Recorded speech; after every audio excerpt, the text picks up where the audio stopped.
If you ever watched a baseball game, the whole rhythm, it just feels baked in, right? 3 strikes, 4 balls. Mm-hmm. Absolutely fundamental. Yeah. But that difference, that asymmetry, you just don't question it. But could you imagine, like, way back when, before they figured that out, an at-bat taking maybe 40, 50 pitches? Oh, it must have been something else because there were hardly any called strikes sometimes, and getting a walk took forever. So that 4-ball, 3-strike count, we know now. Mm-hmm.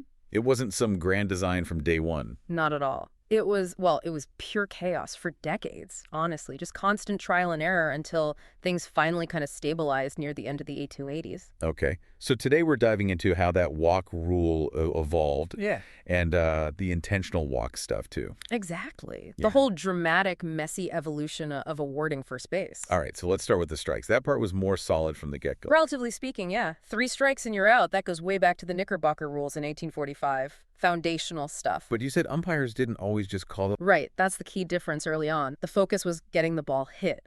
So the umpire actually had to warn the batter first, like, hey, that pitch wasn't good enough, before they could actually call a strike. A warning system. Mm-hmm. That really shows the emphasis was different. Completely. Favored the batter, encouraged hitting. Okay, so while strikes were sort of anchored, the ball count was just all over the place. What a roller coaster. Unbelievable swings. Think about this. In 1873, you needed 9 balls for a walk. 9. Seriously. 9 unfair pitches. Then it just started dropping fast. 9 went to 8 in 1880, then 7 the next year, 81. Okay. Then 6 balls in 1884, down to 5 in 1886, and then finally they landed on 4 balls. That was November 1888. Wow, so they must have kicked around 3 and 3, right, for symmetry. Yeah. Why land on 4 balls, 3 strikes? What was the thinking? Well, the conclusion they eventually reached, and it's kind of the core logic here, is that it's just fundamentally harder for a pitcher to accurately throw a strike than it is for a batter to simply not swing at a bad pitch, to lay off. Ah, I see. So that 4-to-3 ratio deliberately tilts things a bit, encourages offense. Basically, yeah. It forces the pitcher to come into the zone, challenge the hitter, keeps the action going. Okay, so the count stabilized. But valuing that walk, Yeah. that caused some weirdness too. Oh, yeah. You had the infamous 1887 season.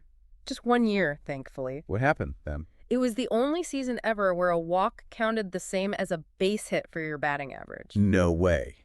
That must have skewed everything. Completely inflated stats, total anomaly. They fixed that pretty quickly. All right, let's jump ahead a bit. The intentional walk. Yeah. The IBB. Always a bit controversial, right? Definitely. Even way back, like 1913, the American League president, Van Johnson, called it one of baseball's most unpopular plays. And, the old way of doing it. The 4 lobs way outside. Exactly. It was so inefficient. 4 pitches way off target. That kind of inefficiency, that slow, deliberate process, it's what so many businesses are trying to ditch now, especially with new tech. True. And actually, that brings us to our sponsor, Silk. If your business is kind of stuck, maybe throwing 4 intentional balls when it comes to AI strategy or digital integration, you should check them out. Silk brings clarity. They help with AI, education, strategy, making it seamless. Find them at embersilk.com. Good point. But that old 4-pitch IBB sequence, inefficient as it was, it did create some weird drama sometimes. How so? Well, the pitcher could mess up. A wild pitch, a passed ball, or even better, the batter might just decide to swing anyway. Really? Even on a pitch out? Yeah.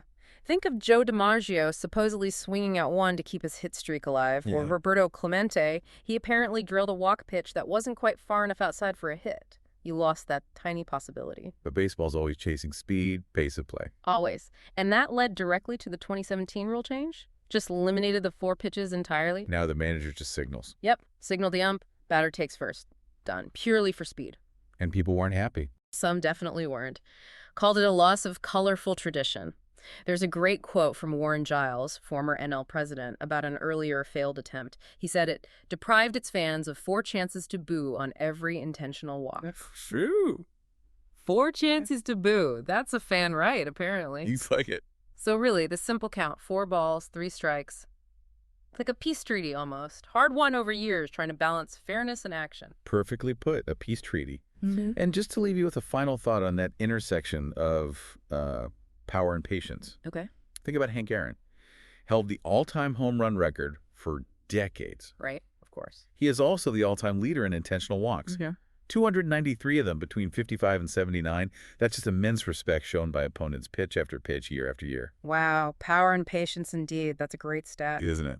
Well, if you enjoyed this deep dive into baseball's quirky rulebook history, please subscribe to the show. Hey, leave us a 5-star review if you can. It really does help get the word out. Thanks for tuning in.